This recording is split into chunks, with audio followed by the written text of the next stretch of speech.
Very good evening to everybody out here. Good evening. And namaste to Amchi, Mumbai. Okay, so I got a great love for Mumbai, but that's where I was born and brought up. I'm basically a Mangalorean, settled down in Bangalore for the last 2.5 decades. So I'm been in business.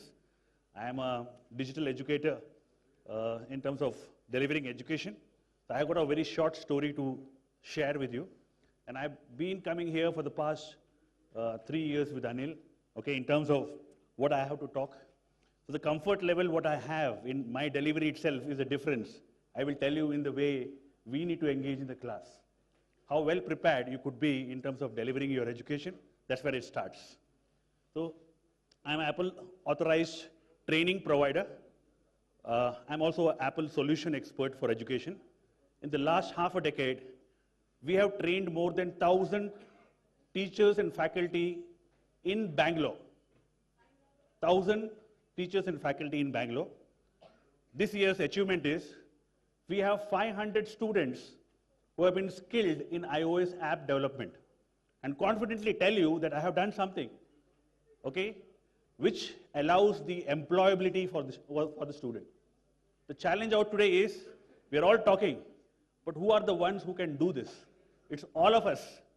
And I am here to tell you that each one of you can make this difference. I have not gone to the US.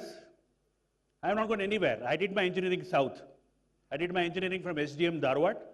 That's all what I did. But I had a clear intention of what I wanted to do. I had to work very hard. I'll share you some case studies. In terms of Apple, when I went to schools maybe half a decade back, schools told me, this is not for us. It's too expensive. It's Apple. Okay? It's not the case. It's a myth. And every school where we have engaged today, I can confidently tell you, they are moving one step ahead. And schools of example, which I'll share, you will know that. So, Apple in education, I think I'm a personality standing here with an engineering background. Okay? I have done this for Montessori school. Gururaj Kharjgi, if you know him in Bangalore. I've done work for his Montessori. I've done schools of all different curriculum standards. So listen to me very carefully, because this was a large effort from our side to go and do this engagement. So when you go back home, I want you to look at what is possible from your side, because I might not be able to reach you, but you can reach what I am projecting out here. I am here to tell you that the market has become very disruptive. What I think from morning everybody has been mentioning about it, that the jobs are changing, right? We're talking about STEM. What is STEM? No, the fundamental component of STEM is collaboration. If you don't have collaboration, let's not talk of STEM. Okay? So that is a fundamental thing. So how much we have done, because you're all leaders of your institution, and I congratulate each one of you for these wonderful awards what you got. But you have a very big responsibility to look at the next 5 years trend. Where India is going to be. What is our economy going to be? We're going to be world's second largest economy. And we have the youngest resources who needs to be skilled for the jobs which they need to create. That means they have to become entrepreneurs. They need to create, because jobs are not enough. You need to create startups. And we come from a place where we have the maximum number of startups, that's Bangalore. So if you look at industry has transformed. And its transformation is very disruptive in nature. The disruption is that overnight a business can just get closed down. I was a retailer, one of the largest retailer, selling maybe 10,000 Toshiba laptops, and overnight there is a mall which comes up, takes away my business. Okay, then e-commerce comes up, that takes my business off, and somebody says I will deliver it home, and the business just gets finished. And that's the case with every business. And mind you, your business also are in the same lines. Your nearest competitor for you, if you look at it as a competition, is the online educational system.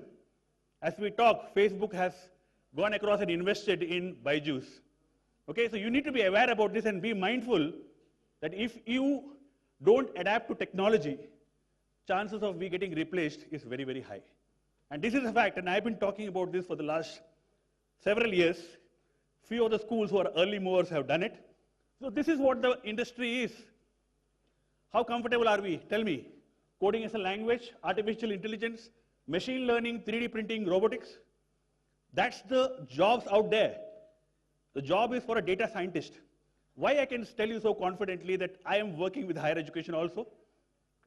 I was the representative for VTU, which is one of the largest university in India. 203 colleges. We represented, we got selected, we went to 100 colleges. You know how many colleges came forward to set up the next generation center of excellence? Just one. And that college today, we are able to move them forward. So it is that wish in you. If you have the vision, you are able to do it. So if you look at the jobs, aptitude, of course, we require attitude. The fifth one, what we're talking about, the character. It's so much important today, okay, that when we go to corporates and say, hey, I can give you a good cognitive student, but not enough. I want good attitude. That attitude is there, and that's when he'll get the job. So these are, creating, this creates a new requirement. A requirement which, while you're teaching in the class, you need to address digital literacy. Now this is classified as universal literacy, creative literacy, or literacy in any discipline. Okay? Now this allows a particular student to learn the skills, what is required by him. When he goes and joins a corporate, he should feel comfortable. Okay, he should feel not only comfortable, he should grow in his particular job. Okay, for that, he should actually work in the way the organization wants, for which he needs to do his activities back in the school in a similar manner. So collaboration, critical thinking, creativity, okay, communication, these are all very important aspects. With that, digital literacy gets added on. So innovation in school is every learner is a creator. Every learner is a creator. We are standing on a week which is called Coding Week, right? What is the week? Do you all know about it? Why is coding being introduced into every school as we talk? Millions of students are basically coding already. So what does it talk about? How much are we ready for it? Okay, so what we have to offer, look at this. These are all from Bangalore. We did this for higher education. I mentioned 1,000-odd people are already in the race. They will, and it is not difficult. It's you need to make a wish. You need to go across and think that what difference I'm going to make for the child. And we did this for several years, creating a transformative digital framework. For every school, this is required. If you want to survive an online battle, you need to create a hybrid model. The model where you will do face-to-face with the student and you will do online with him. If you all agree with me, okay, do you agree this is going to be the future? How many of you agree with this? How many of you? I don't see hands coming up. Good, so that is a fact. So how can this happen? I fundamentally believe this is possible only by the teachers. So when we went and engaged with schools, definitely the leadership is very, very critical, okay? And this happens through our model of approach. It's around Apple products. Not many people know Apple has got maybe 40 years engagement with education. All the products have been designed keeping education in mind. And if you want to address this 21st century child, you need to develop these skills along with your ability to handle your lesson plan. That's done through our program, and this program has been successful. I can share details on that. We'll quickly go. Typically what we do is, we go to an institution, we talk to the leadership team. There's an ideal engagement, and there are a lot of areas we need to work on. Imagine I'm working for 5 years with schools. Same school for 5 years. Malyaditi, I can proudly tell institutions under engagement, okay, which allows us to talk. We talk about the vision, we talk about the team, community, and this is the way institutions across the globe, how they are basically moving forward. I'm very, very confident to tell you that we could create a higher education institution which is equivalent to Ohio. Ohio is deploying complete learning framework. We have done a similar one in higher education in Bangalore. Number of schools have taken steps in that direction. I would not like to go much because the board keeps coming up. I have got things to tell you which are very important for you as you go back. It's a long vision thought across, and it requires you to, we talked about the management team, you have to be mindful to take this approach. And we talk to all the stakeholders, we understand the best practices of more than 4,000 institutions across the globe, and then we create this learning environment. And this, I'll quickly go to the slide, this is one of a very proud deployment for us. Okay, we have 200 faculty members who are using iPads to deliver right in Bangalore. This is not anywhere else, okay? And you can see this is the statement made by the principal there. We engaged 2 years back. Today, every child will get an iPad next year. Okay, it's a vision, it took 2.5 years, and that's when this engagement happened, and this is the institution, right? I'll just go through the slides. The slides are self-explanatory. You can see they are the first institution in India to be available in iTunes U. If you go to iTunes U, anybody is using Apple, you can find their courses free of cost. We believe content is free, and content is available about higher education with all the courses free of cost. We have an approach through using apps. We have 10 lakh apps. We select a set of apps, and then we go across and engage the institution. This is happening fast. As we are talking, there are a number of institutions who are engaging. We collect analytics about the students, and they can be anywhere. They get connected. There's a face-to-face. There is an online engagement happening. And this data is, this collection of data, what we have an e-portfolio. There are a lot of things in relevance to that. We get advanced analytics. So again, to mention, Apple is a complete framework. So please go back, read about it, connect back with me. We have examples in Bangalore where we are doing it. Just to show you a quick video. I'm sorry. So with that, we also have something called coding as a language. Now, coding as a language, we have an entire curriculum available free of cost. You can use that curriculum across in your institution and drive students for doing what I'm talking about. It's a small video, but it's on a phone, right? I'm talking about this.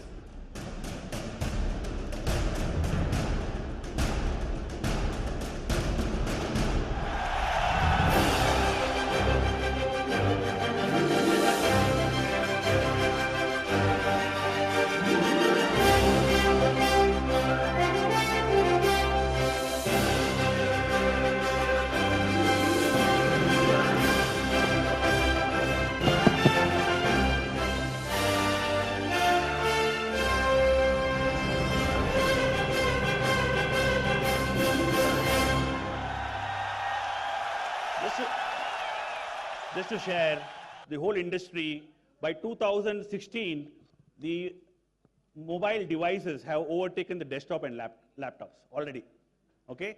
The final interface is such device, okay? This is where the student is going to learn.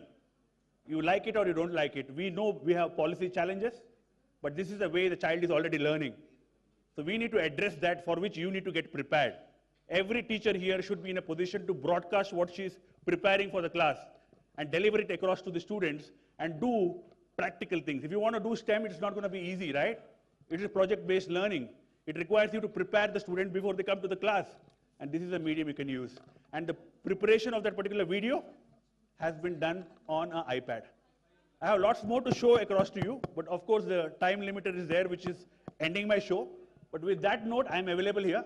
We can discuss further, and we'll tell you how easy it is. I just, one more slide, please. This is the school I want to talk to you in Bangalore. Okay, this school is a wonderful school. Why I wanted to give this as an example, because we are not showing any large school out here. The reason was 50,000 rupees is the annual fee they're charging. Just 50,000 rupees. So they have 100 faculty members on this iPad program, and they are slowly, the management, Mr. Chinnappa, has been excellent in driving this program. So you could look at that school if you are able to connect. This is the device which is doing that magic. Okay, and this device, I think I have it here. So you can actually control, I don't require a phone, I can do this here. A wearable device, the future again. And you know about iPhone, very powerful device. I'm in control of my presentation. Tell me how many others could control their presentation, their slide out here. And that's where it begins. And you are the ones who will control the future of the next generation. You are responsible. With great power comes great responsibility. Let's all come together with the aim of changing it. I have done it across in India, in Bangalore, with a wish to bring this transformation. It was not easy. But today, I have institutions growing with us, and I would love to share this with each one of you. Thank you so much. Can we all put our hands together for Mr. Mohit? Yeah, just 1 minute. I would just have one request with Mr. Saad, who is out here. This is a 6-month engagement. If you can give a phone across to the mic to Saad, sir, just to ask any questions you have, you can ask with the institution. In 6 months' time, the institution went with iPads. The whole institution has got more than 200 iPads. And Mr. Saad is here, so I request him to just take up the questions from the audience, the difficult one, but I want him to answer what doubts you have. You can just take a question and answer across. Thank you so much for listening to me. Saad, sir, you can come here. Just.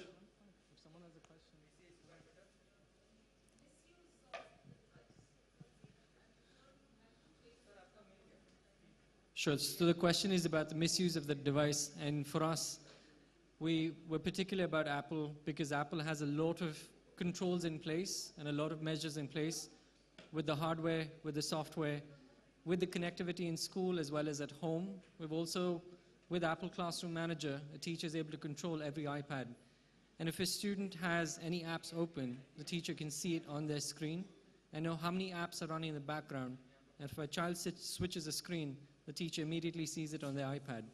And if a teacher wants to deploy a certain app to everyone, they can. They want to share a video, they can.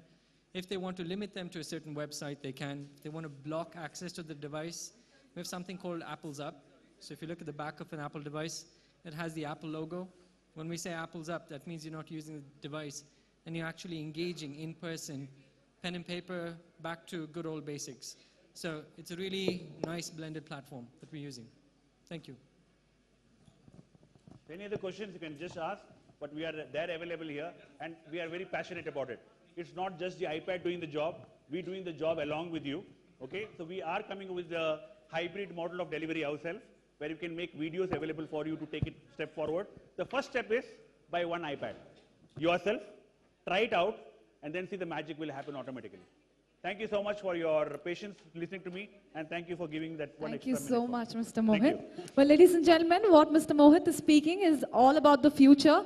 If you give your students, kids, an iPad now, and if they learn how to use it, probably they'll reach a stage where I am right now, where I'm writing the codes, wherein your refrigerator will message you saying it's running out of apple juice.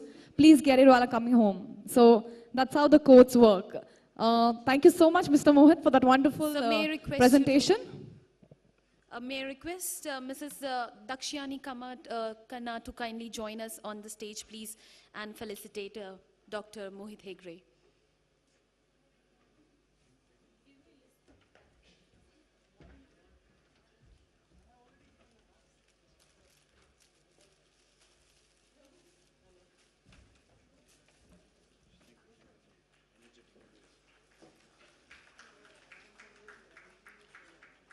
Well, that was a wonderful question. In case you have more questions, Dr. Mohit Hegde and Mr. Saad is going to be around. You can catch them offline.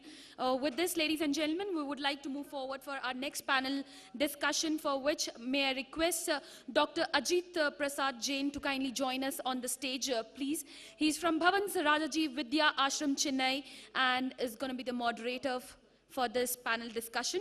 He's a dedicated, resourceful educator with proven ability to create and monitor policies and practices that promote a safe learning environment, that thus ensuring a school culture that encourages open communication with peer students, develop an environment that encourages open communication with friends and families.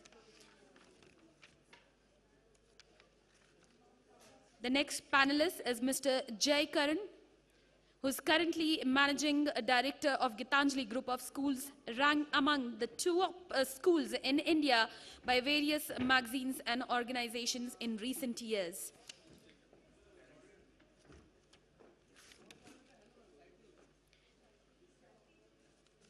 I would like to introduce the next panelist, Dr. Mrs. Gayatri Devi.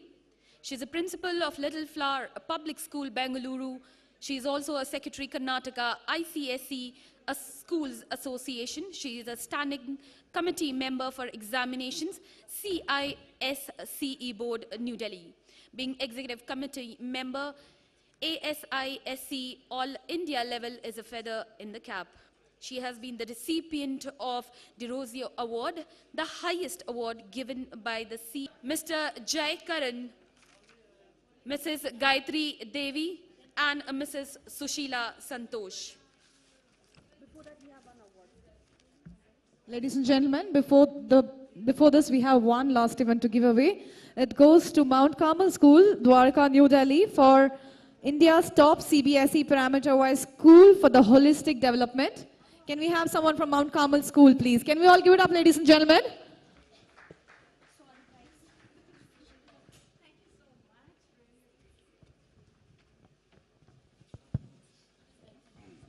Ms. Gayatri Devi will not be joining us in the panel because she's not here.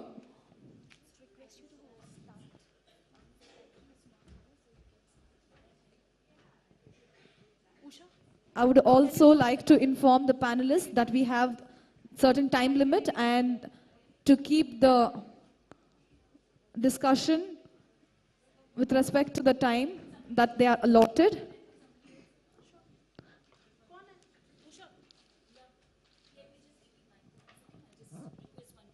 Ladies and gentlemen, the panel session is for 45 minutes. We want one person from the audience, a principal, to join on the panel, as Ms. Gayatri Devi is not here. Please come, Ms. Subhash. Thank you, Ms. Subhash, so much. Please give it up for Mr. Subhash.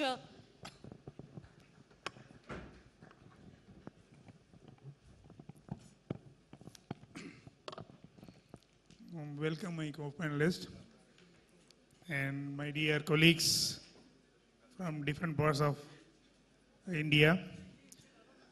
The topic for our session is politicizing education and how to stop it. And I can go on talk on this topic because every one of us feeling the pinch of it every day. And to start with, let me share a wonderful experience of mine.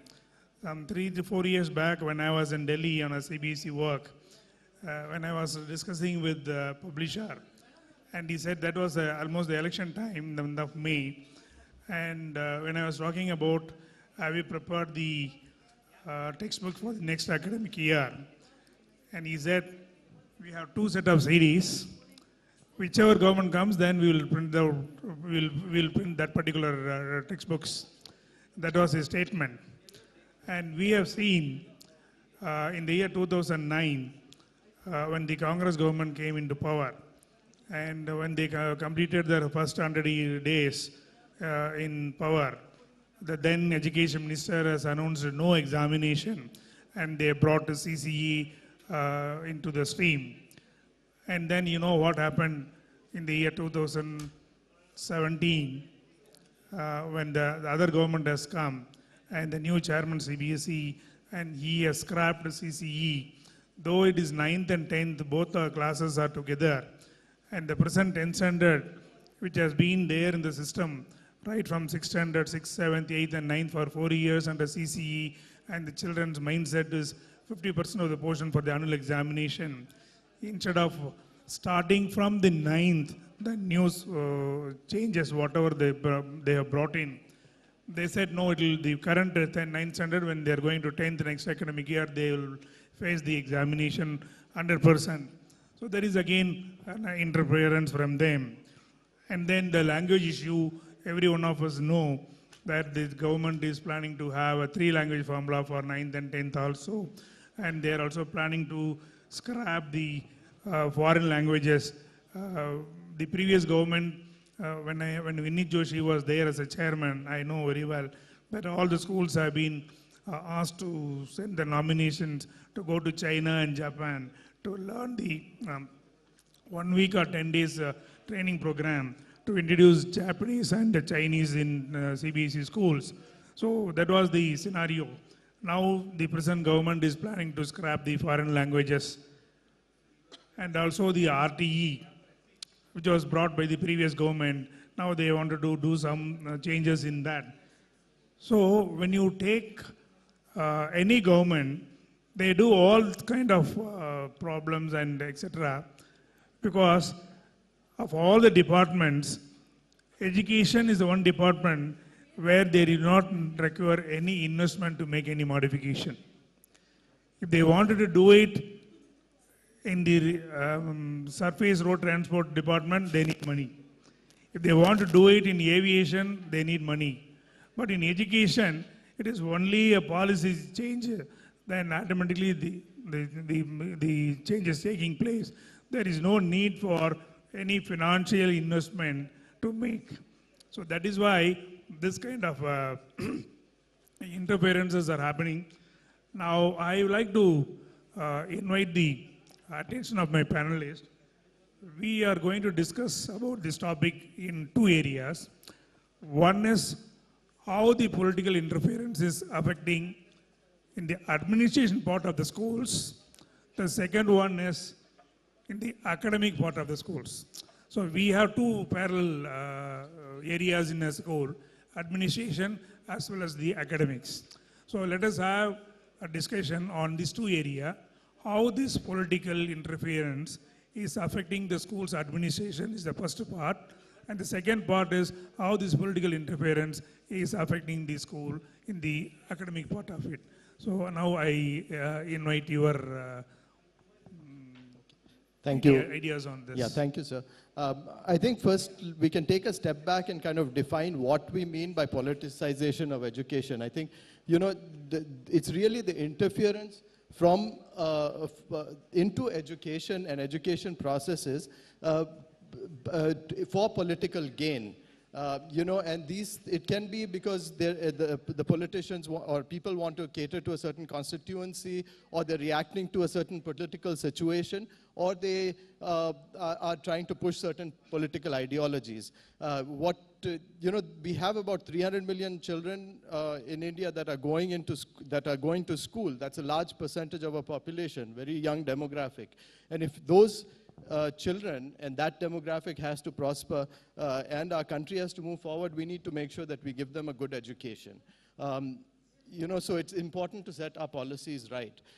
We have seen in recent times a lot of political interference into education, basically into all areas of education, you know, right from admissions processes, right into fees, the content of what we are teaching, the books that we prescribe, you know, the discipline that we can issue to the children, the kind of security measures that we need to have, you know, you name it, there's interference.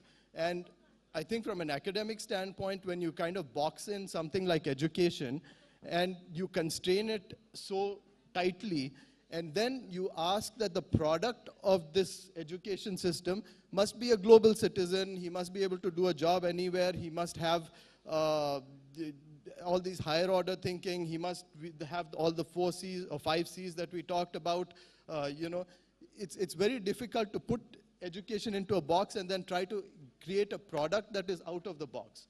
I think that has been the biggest effect in terms of this influence. I think it's difficult to separate it out into administrative versus functional, but overall the quality of education that can be provided suffers because of this kind of interference. Would you like to say something, sir? Okay. Fine.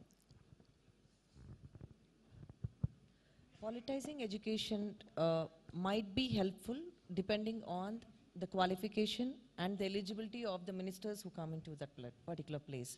If you take the outside countries, there are many things which are happening because of having the political influence into education. As long as the goal of the country is same. The goal of the country should be like in which direction we are going to take our kids. You know, that is very, very important. Because there is no collaboration, there is no cooperation, and always there is a differentiation between politics and the administration, there comes a problem. When you take a party, just now what you have said, with a good goal of giving education to everybody, the primary objective of that is not fulfilled. It's not reaching the people who are supposed to get that particular You're talking about thing. RTE. Yeah, I'm talking about RTE. That again is bit dependent. But I differ here because the aim of RDE, the basic aim of RDE which has been brought in, now it is defeated. Because the local, all our friends will agree with me, especially in Maharashtra, I understand the local DEO is giving the list of children to be admitted. They are not coming under the rules and regulations, the purview of the RDE. No, that is why, because there is lot of influence, actual purpose is not served. You know, the politicizing is good as long as it is taken forward based on the objectives what you are planning for that. Right, too much of politicizing things cannot happen in the field of education, because now, just now he spoke about integrating iPhone into the classrooms, which is practically not possible for the government schools and others to do. Then why political influence should be there in most of the education part? See, your goal is to be set, you have to plan the objectives based on that, check the feasibility and then go ahead as per that.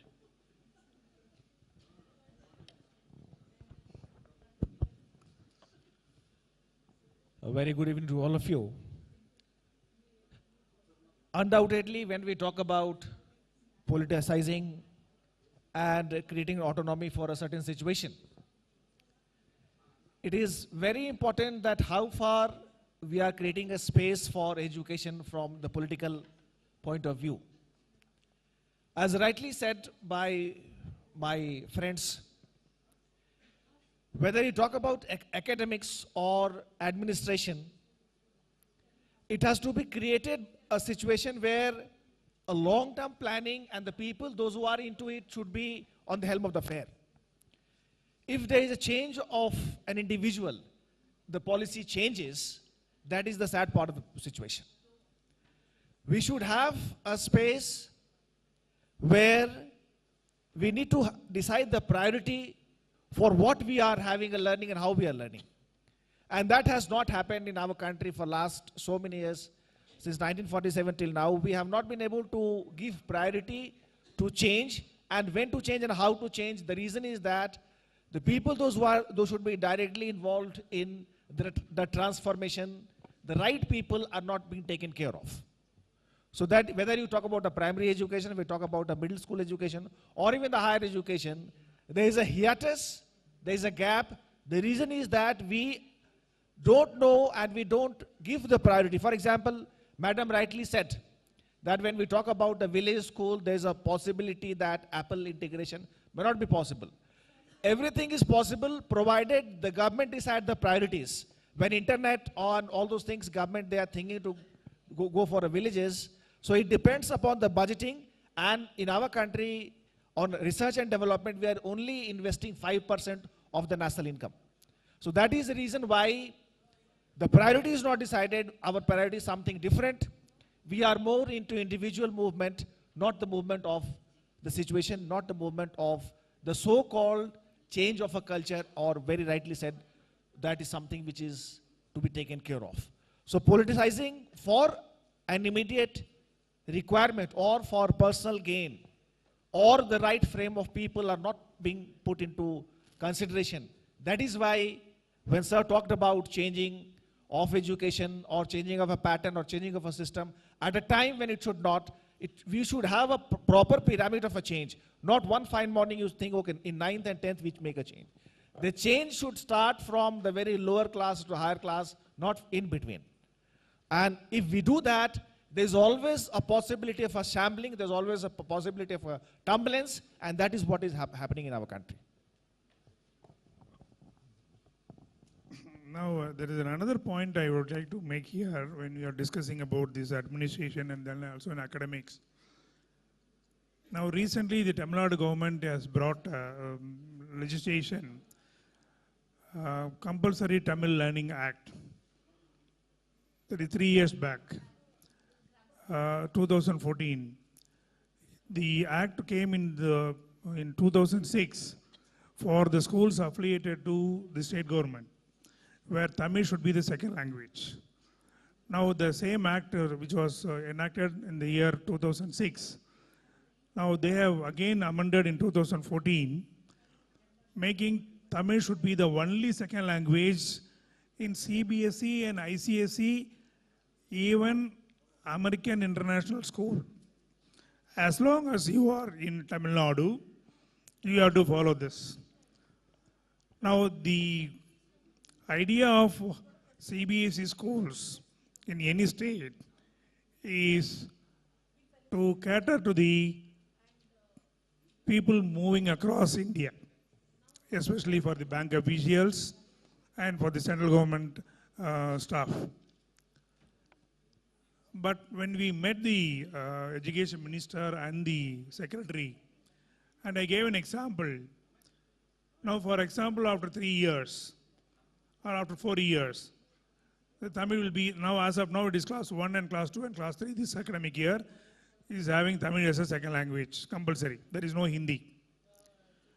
And after 4 years, when a bank officer is coming or an IAS officer is coming to Tamil Nadu to serve for 5 years or 3 years, a child is in class 3, and if he's going to be in Tamil Nadu for 3 years, as per the act, if the child is going to take Tamil as the second language, after 3 years, 3rd standard, 4th and 5th standard, when he's go back to the capital city in class 6 and going to class join 7, the child has to go for Hindi again.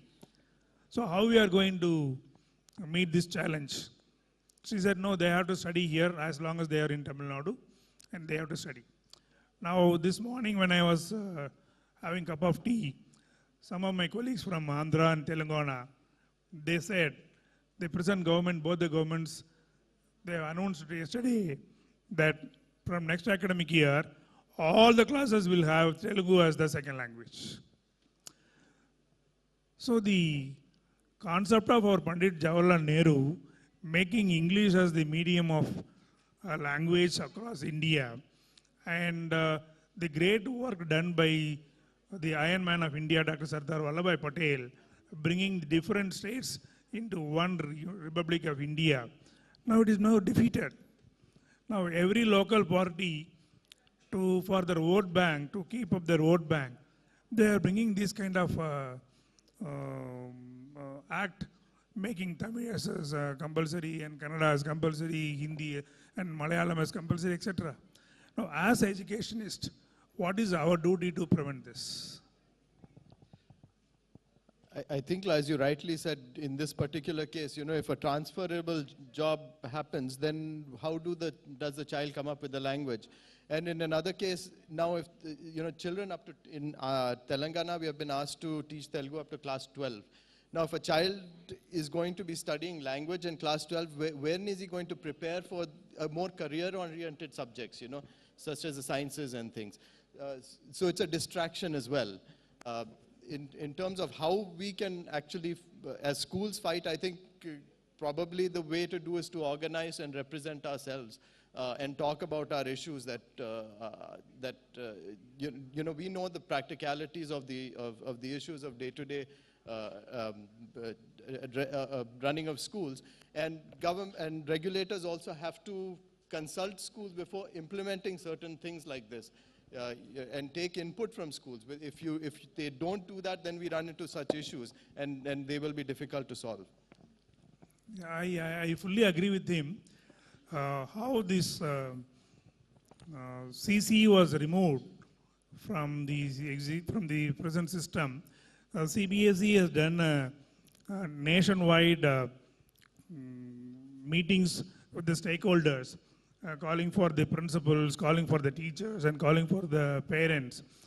Across India, they have conducted meetings, and a questionnaire was given, and then they have taken the feedback, and based on the feedback only, they have removed the CCE.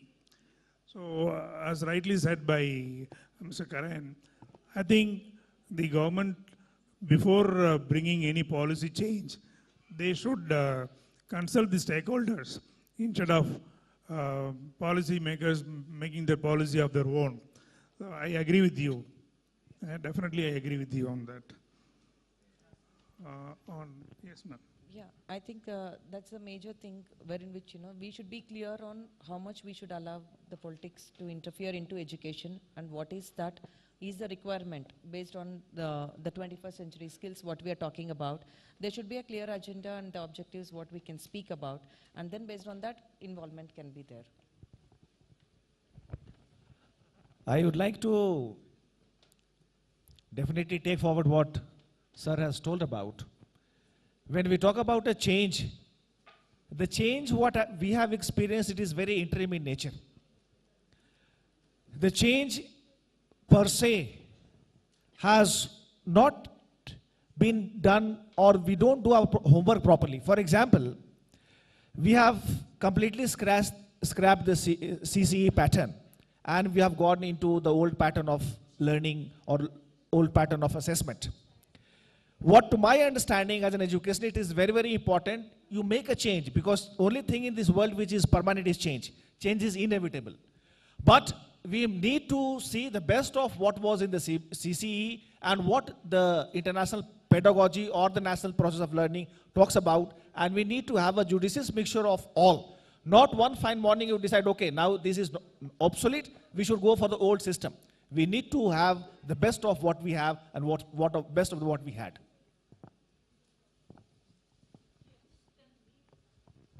The last point is, I understand the present government is going to bring about a legislation about scrapping the no detention policy.